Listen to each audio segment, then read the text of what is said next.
umulan sa ilang bahagi ng Metro Manila kaninang hapon. Alamin natin ang dahilan mula sa ating resident meteorologist, ang ating ekspertong tutako, si Ginoo Nathaniel Cruz.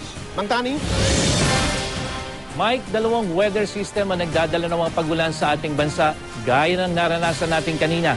Una, yung mahinang hanging amihan na nakakaapekto at nagdadala ng mahinang pagulan sa northern at central Luzon.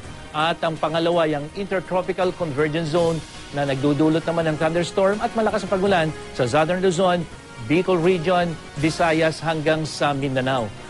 At Mike, isang maulang weekend ang aasahan lalo na dito sa may southern Luzon, sa Bicol Region, Visayas at Mindanao.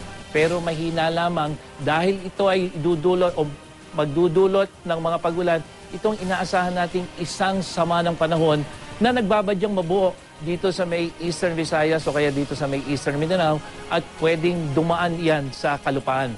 Kaya makakaranas din ng pagulan dito sa Metro Manila ngayong weekend.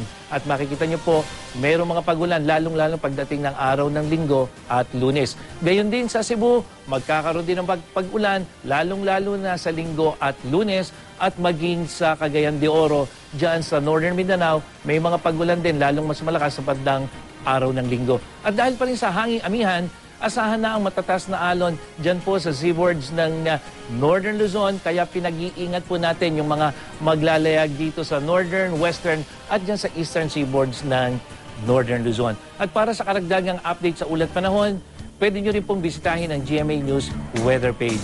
Ako po si Nathaniel Cruz para sa I Am Ready, serbisyong totoo ng GMA News. Maraming salamat, Mang Tani.